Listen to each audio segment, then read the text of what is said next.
Dear students, this is Dr. Shashi Srivastava from the Institute of Management Studies, Banaras Hindu University, and we are sharing with you the 7th module, which is based on the working capital management, and here this particular lecture is devoted to the receivables management. And within this lecture, we would discuss the concept of receivables management, the benefits of maintaining receivables, the cost of maintaining receivables, what are the different factors which affects the size of receivables. If the company has to have a very prudent receivables management, what are the dimensions of managing it, then how the receivables can be forecasted with certain amount of accuracy, and finally, how can we say that the receivables management of a company is efficient and very effective.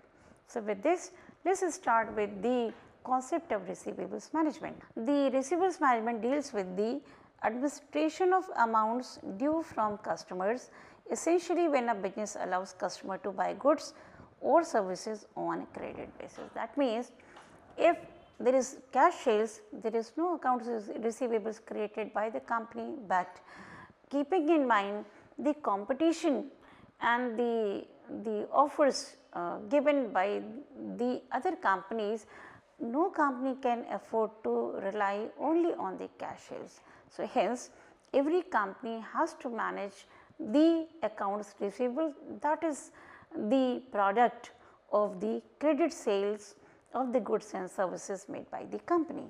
Now, why at all a company should offer or company should create accounts receivables? In the age of competition, when one company is not offering credit sale facility, then the customers might switch to some other company. So, that would be a loss of sales for the company. So, but if the company is going to keep very high amount of sundry debtors or account receivables, then the front of the company would be blocked in those sundry debtors. So, that is again a problematic situation for every company, and that is how the receivables management has occupied a very important place in the literature and practice of the financial management. Now, the company can use this policy of offering sales on credit, goods and services on credit basis to boost their sales and strengthen the customer relationship. So, this can be termed as a marketing tool for increasing the sales and thereby profit and also attracting more and more customers. But since it has also tied up company's fund, company has to manage the receivables very efficiently to avoid the situation of illiquidity or poor profitability.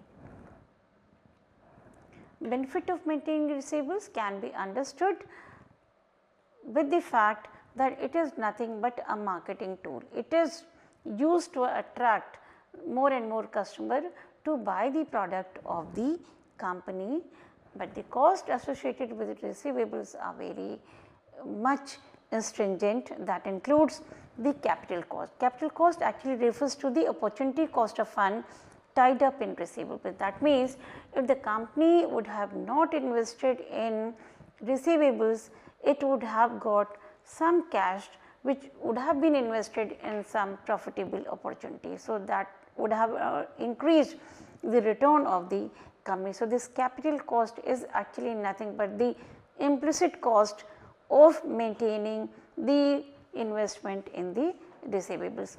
There are certain administrative costs attached to the accounts receivable. These include the expenses related to maintaining customers account, issuing invoice and keeping a track when the payments are going to be made by the customer. So, these are the some administrative cost which comes into play only when the company is offering goods on the credit basis. Once company has offered goods on credit basis and has created accounts receivables, then the problem may come how to collect these dues as early as possible. So, the company may have to send reminders, it has to follow up, it has to make collection calls, or it may have to hire agencies to take legal action to recover the dues. So, these are the collection costs which can again be a burdensome amount for the company. Delinquency cost, this is actually incurred when the payments are delayed. So, firm will forego the potential interest investment by keeping the money blocked in the receivables.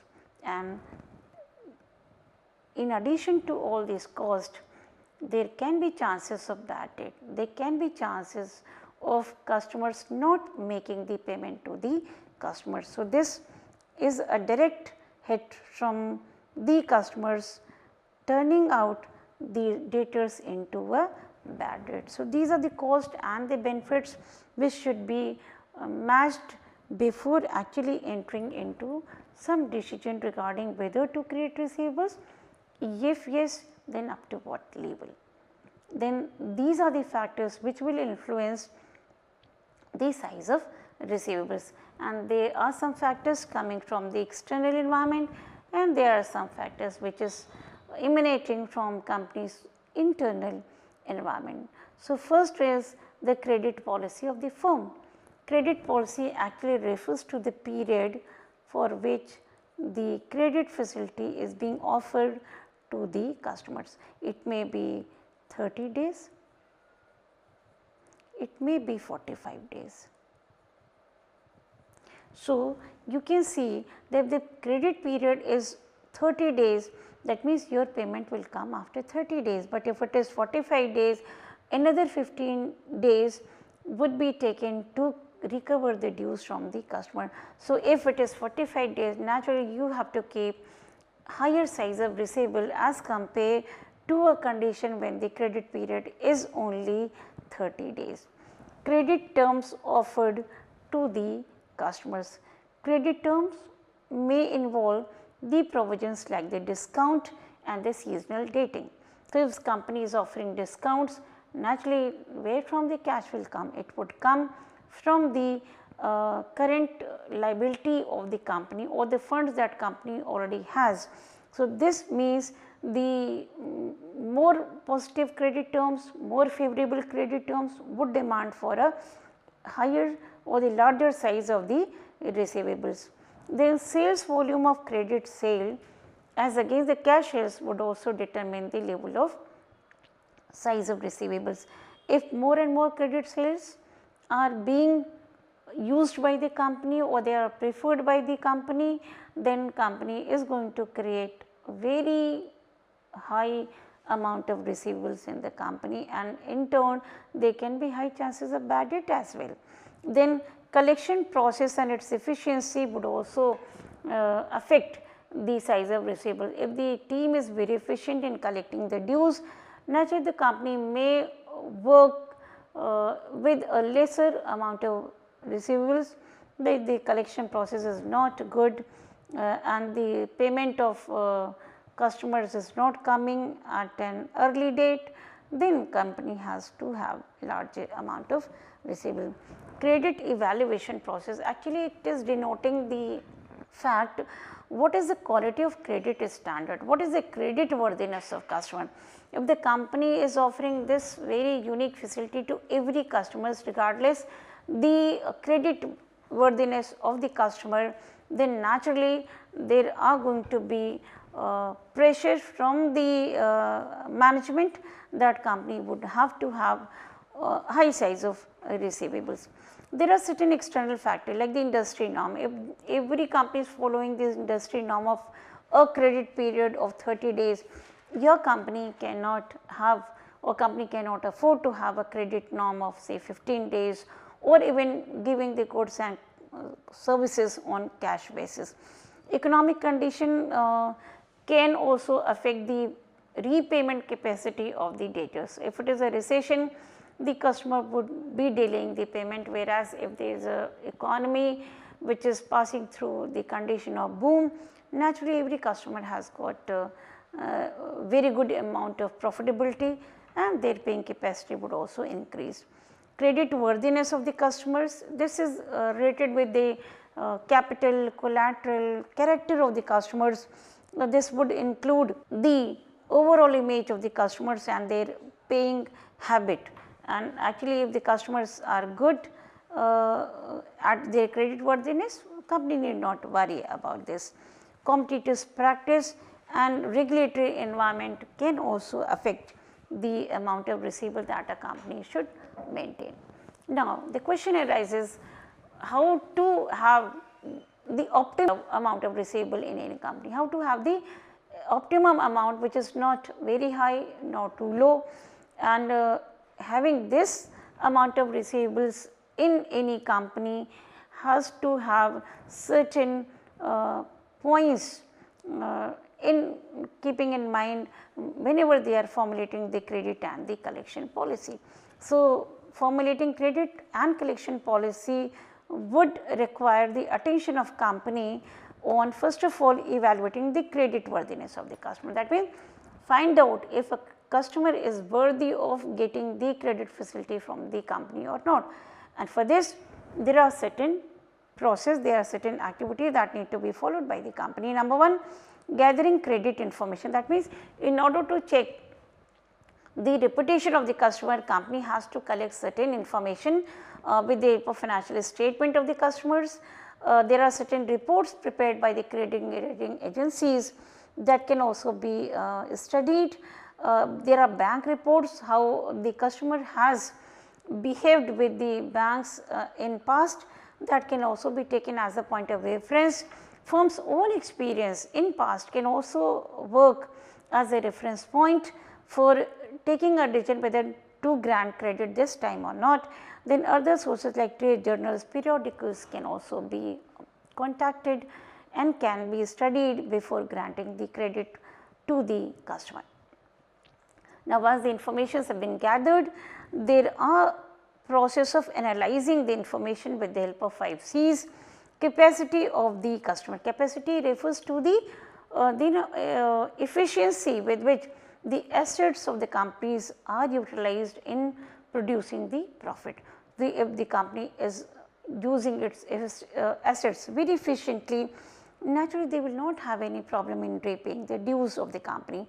If they have any capital sufficient enough to face any sudden emergency or contingency, whether the company has a fixed asset. Why is this required? Because when the customers not paying their dues, the company can sell their fixed asset to realize their dues. So, this collateral in terms of fixed asset is very important. Then condition of economy, we have just seen that the condition of boom or recession can be studied, can be analyzed while giving the credit. If it is the condition of boom, more credit could be granted, but in the condition of recession, company should keep its cash or liquid resources with precaution and should not be. And finally, the character of the company. Character refers to the paying habit. Sometimes the customers go for willful default. I mean, even if they have the paying capacity, they do not pay just because they do not want to pay. So, these are the things which needs to be analyzed, and once the information have been collected, it has been analyzed, the company is in a position to take a credit decision whether or not to grant the credit to a particular customer, and if yes, what should be the terms and condition and what should be the level of credit facilities offered to the customer. Now, once the credit decision have been taken, company may decide about the credit term associated with the receivables management. So, this credit term would have the important discussion or important decision in terms of the length of the credit period, like whether it should be granted for 15 days, 30 days or 45, but there is a cost associated with the credit period. Higher the period, higher the chances for bad debt and delayed payment by the customer, but that can be decided keeping in mind the nature of industry, what is the industry norm, the level of competition. High level of competition would actually force every company to go for extended credit period. Then image of the company, if the company's image is good, they can give credit facility to customer, and when the fund is required, they can arrange it from the market. So, image of the company can indirectly provide a backup to the company for giving the credit on one hand to its customer and getting the funding facility from the lending institutions on the other hand. Then second credit term is related to the cash discount. Sometimes cash discount is offered to motivate the customer for early payment. So, the level of competition is high, the cash discount may be given by the company to their customers or to their client to motivate for making the early payment. Then nature of product is also play a very important role in whether to grant this discount to client or not.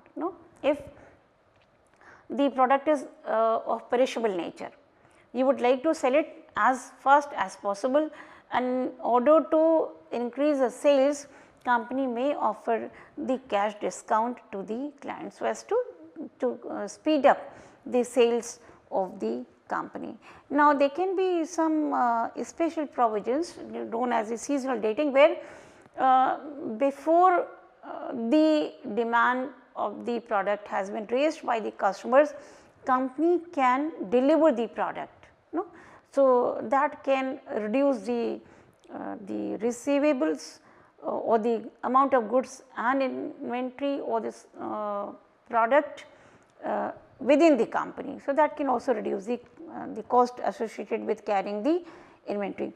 Then collection program is also very important mechanism by which a company can collect the dues from its customer, and here company has to decide on two very important elements. Number one, what should be the collection budget, and here the collection budget should not be such which is going to overweigh the benefit of collecting the dues from its customers. So, budget should be such which is actually having more benefit than the cost associated with collecting the dues from the customer. And mode of collection, actually mode of collection refers to the collection mechanism, whether the company is resorting to the letters written in a soft words, then frequent reminders, then company can also resort on the taking the help of legal agencies, which is actually doing the job of finding out the customers of good credit standards, deciding the credit term, collecting the dues, and sometime all these facilities can be hired, and there are factors in the market who are going to offer this facility to the company. Factors, they do all these activities on behalf of the company. There are certain other dimensions of receivables management, which is the receivable risk management, risk of not giving credit sale and disappointing the customers, and leading to a situation where customers are switching to some other company for getting the credit facilities, and there are the risk of having very large amount of fund blocked in the inventory. So, that is something very important ingredients of the risk management. Then receivable financing, suppose when the company has tied up its fund with the receivables, where from the additional funding will come. So, company should have very good relationship with the different parties in the market, where the fund can be raised as and when company requires it. Receivables monitoring is actually a process by which you see that how much amount have been blocked in the receivables for how much time. So, this can be done with the help of aging schedule, which has been prepared by the company, preparing different buckets of receivables based on the maturity period, and then technology and automation can also there to help a company to minimize the balance in the receivables. Now, the question arises how to say, how to conclude whether the receivables management of any company is efficient, it is actually maximizing the value of the owners of the company or not. So, this can be done with the help of certain policies and practices. Number one, you can see whether the receivables have been forecasted with great amount of accuracy. What is the receivable turnover in a company? what is the ratio of bad debt losses to credit sales and ratio of order rejected to credit sales. Now, forecasting the receivable will be discussed later on. What is the receivable turnover? This is nothing but the times in by which the debtors turnover have been rotated over the credit sale. So, credit sale is the numerator where sundry debtor is the denominator. So, if the credit sale is very high and the amount of sundry debtor is low, that means a company can rotate its sundry debtors at a very high speed, resulting in a very sound financial health of the company. So, that means the average collection period would be very low. The ratio of bad debt losses to credit sale, that means if the bad debt losses against the credit sale is very high, it is a serious problem for every company. That means company is not properly investigating the credit worthiness of its client and giving the credit facility to each and every customer regardless the credit is standing. So, this ratio is an alarm which can be used by every company to minimize the bad debt. The ratio of order rejected to credit sale, actually this is the another side of the receivables management, where the ratio of order rejected to credit sale is very high. That means the company is very strict in offering the credit facility, is very rigid, and it is giving no facility, no attractive discount, or it is not offering a reasonable credit period to the customer, and that is why most of the orders from the customers are getting rejected. This is again an important indicator where company should see that the customers do not find a substitute of your company. Forecasting the receivables is possible with the help of certain techniques, which is known as the percentage of sales methods, sales outstanding on a daily basis, aging schedule. We just discussed that the age of the receivables can also be a very important indicator for the efficient receivables management, and also the trend analysis or the regression model, where the past pattern of receivables can be regressed to forecast the future receivables in the company. Now, this percentage of sales method is the very simplest way to forecast the receivables. It assumes that a fixed percentage of credit sale will remain uncollected at any given point of time, and this percentage is calculated on the basis of historical data. How to find out this amount of receivables? It is calculated by multiplying the projected credit sale with the receivable as percentage of sales, that means the receivable ratio. For example, if company has historically had 20 lakhs in receivables from 1 crore in credit sale, the ratio is what? It is just 20% of the credit sale, and if the projected credit sale for the next quarter is 30 lakhs, so we can calculate this as to be 6 lakhs, because 20% of 30 lakh is nothing but the 6 lakhs. So, this is the percentage of sales method which can help a company to decide about the certain percentage that a company can afford to have in the company.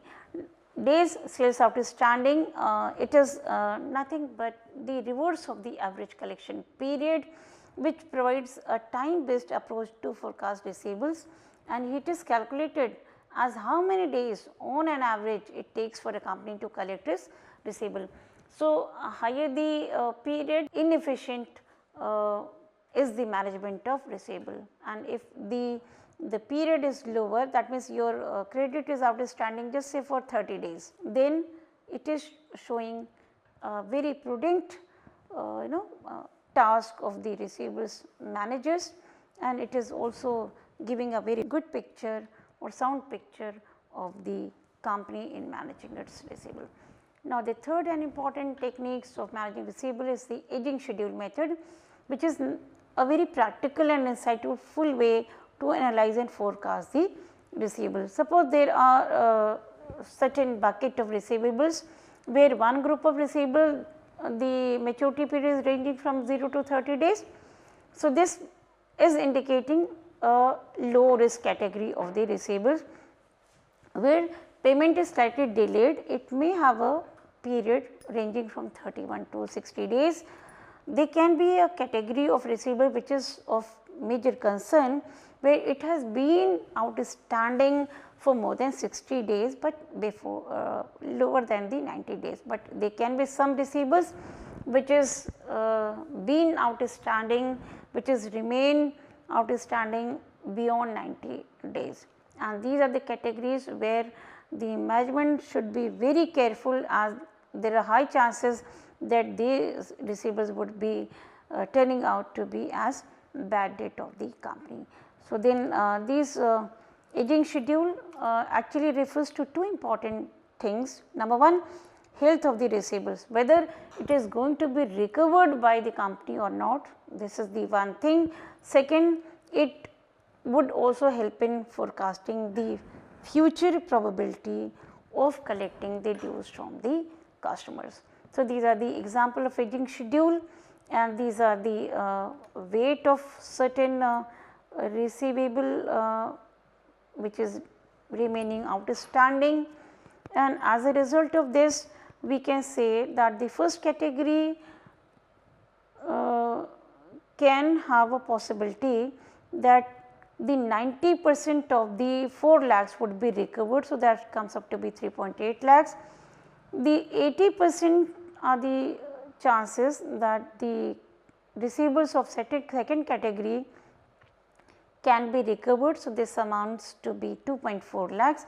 Similarly, we have got calculated 1.2 lakhs from the third category and 30,000 only from the fourth category. So, total collection that is possible for this year is 7.9 lakhs out of 10 lakhs. So, this is giving you a picture which based on the past experiences can be very pessimistic or optimistic, but company would somehow have some idea as how to select a customer and how to set forth the terms and condition for managing the receivables in future. The trend analysis or regression analysis can also have some independent and the dependent variable, but the receivables are going to be dependent variable. The independent variable can be like sales of the company, the seasonality of the product and services. So, together the sales and daily sales outstanding with the seasonal demand or fluctuation in demand would actually decide the ultimate amount of receivables. So, this is a model which can forecast the receivables with high amount of accuracy, and this is also going to incorporate certain market dynamics of the real world economy. But this is also having some limitations like requirement of some very advanced techniques and the softwares.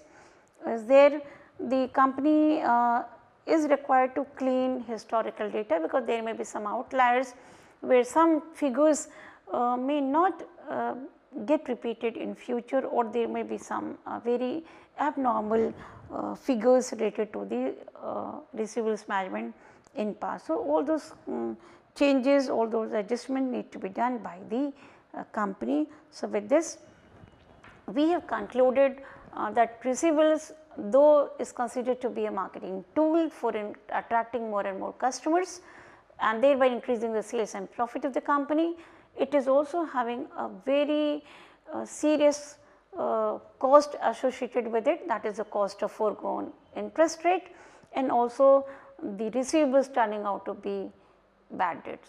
So, every company has to see that the cost and benefits are completely matching, and it is only when the cost is more than the cost is less than the benefits, company should decide to extend the credit period, company should decide to offer cash discount, company should decide to spend more and more on the collections and also on taking certain help of the agencies like the factors, that is also very much popular nowadays.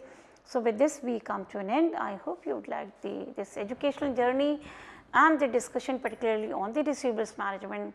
So, if yes, you have any problems, we would be eager to solve it.